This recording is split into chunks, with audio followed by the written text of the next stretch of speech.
During a national salute to hospitalized veterans, Chuck Norris didn't look like a movie star or martial arts legend. He looked like something simpler and rarer, a man standing still, listening, offering his time without spectacle. There was no performance in it, just presence. And somehow that felt more powerful than any scene he ever filmed. The kind of strength he carried wasn't loud or theatrical. It was steady, grounded, and deeply human, the sort of strength that shows up when life asks you to keep going, even when you're tired. At 85, millions know him from action films and martial arts championships, but the truth is, his story was never really about fame. It has always been about resilience. A childhood far from the spotlight. Long before cameras and movie sets, Chuck Norris was simply Carlos Ray Norris, a quiet kid growing up in Ryan, Oklahoma. Life there wasn't glamorous or easy. Money was tight, opportunities were few, and the future felt uncertain. His father, a veteran, carried the weight of his own struggles, and the household often felt tense and unpredictable. Chuck learned early how to observe, how to stay calm, how to keep his head down and endure. It wasn't a childhood filled with applause. It was one that required patience and emotional toughness. In many ways, those early years shaped him more than any training session ever would. The steady light of his mother. If there was one constant source of warmth, it was his mother, Wilma. She worked tirelessly to keep her children safe and hopeful, stretching every dollar and every ounce of faith she had. She wasn't loud or dramatic. She simply kept going day after day, doing what needed to be done. Chuck often said later that her quiet determination taught him everything about perseverance. Watching her handle life with grace planted something inside him, the belief that you don't have to be the strongest person in the room to be the most courageous. Sometimes strength is just refusing to give up on tomorrow. Starting over in California.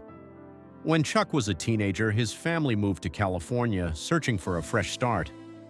It wasn't an instant transformation, but it felt like space to breathe. For the first time, he could imagine a life that wasn't defined by fear or limitations. The past didn't disappear, but it became fuel. He carried those memories with him like a reminder of how far he wanted to go. The move wasn't just geographic, it was emotional. It was the first step toward building a life on his own terms. Finding discipline in the Air Force. At 18, Chuck joined the Air Force, hoping to find structure and direction. The military gave him exactly that. Routine replaced uncertainty. Discipline replaced doubt. Stationed in South Korea, he was introduced to martial arts. At first, it was simply a way to stay active, something to fill the hours. But slowly, it became something deeper. Training required focus, patience, and humility, qualities he already understood from childhood. Each practice session wasn't just physical, it was personal. He wasn't trying to defeat others. He was learning how to master himself. The language of martial arts. Martial arts became Chuck's way of understanding the world. It taught him that progress is quiet and earned, that improvement happens one small step at a time. There were no shortcuts, no instant victories, just repetition and persistence. For a young man who once felt unsure of himself, the dojo became a place of confidence. It wasn't about aggression, it was about control, respect, and balance.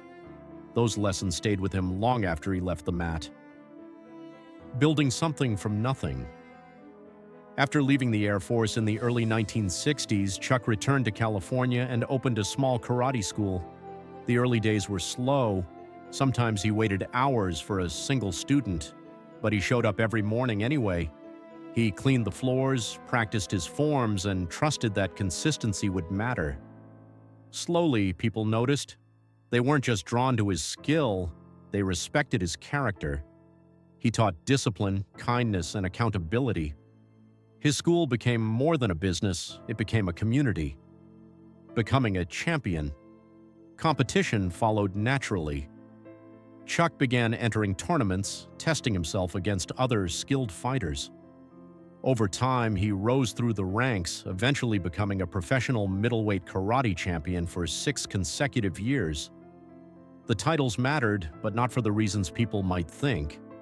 To him, they were proof that the shy boy from Oklahoma could grow into someone strong and steady. Each win represented years of quiet work, nothing flashy, just effort. Stepping into Hollywood. His transition into film happened almost by accident. After meeting Bruce Lee, he was invited to appear in The Way of the Dragon. That small role opened doors.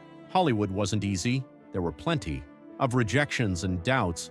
But Chuck treated acting the same way he treated martial arts. Show up, work hard, stay humble. Eventually, films like Good Guys Wear Black, The Delta Force, and later Walker, Texas Ranger made him a household name. Audiences connected with him because he felt authentic. He wasn't pretending to be strong. He simply was. The man behind the image. Despite fame, Chuck's personal life remained grounded. He experienced loss, change, and the normal complications of relationships, the same things everyone faces, just under brighter lights. Over time, he learned to value privacy more than publicity. Success meant less to him than stability and family. The spotlight faded in importance compared to quiet evenings at home or simple moments with loved ones. Love, family, and perspective. When he married Gina O'Kelly and later welcomed twins, his priorities shifted even more. Fatherhood softened him in the best way. The action hero image didn't matter nearly as much as being present, attending games, sharing meals, laughing together. He often said that real strength isn't about winning fights, it's about protecting peace. Family gave him that perspective. It reminded him why all the hard work mattered in the first place. Strength in life's hard. Moment's life, of course, still brought challenges. Health scares and unexpected trials tested the family's resilience. But Chuck approached these moments the same way he approached everything else, calmly, faithfully, one step at a time. He stayed close, stayed supportive, and focused on what he could control. There was no drama, no headlines, just devotion. And in many ways, that quiet loyalty revealed more about his character than any action scene ever could. A legacy beyond movies. Today, Chuck Norris's legacy isn't just measured in box office numbers or championships. It lives in the students he taught, the veterans he supports, the charities he champions, and the countless people inspired by his example. He represents something simple but powerful, that discipline, kindness, and perseverance matter more than fame, that you can be strong without being loud, that character lasts longer than applause. The real meaning of strength. If you look closely, Chuck Norris's life isn't really about martial arts or Hollywood at all. It's about endurance. It's about getting back up after setbacks, choosing patience over anger, and staying loyal to the people you love. The world may remember the kicks, the punches, the tough guy roles, but the truer story is quieter. It's the story of a boy who grew up uncertain and decided, step by step, to become steady. A man who discovered that real strength isn't something you display, it's something you live.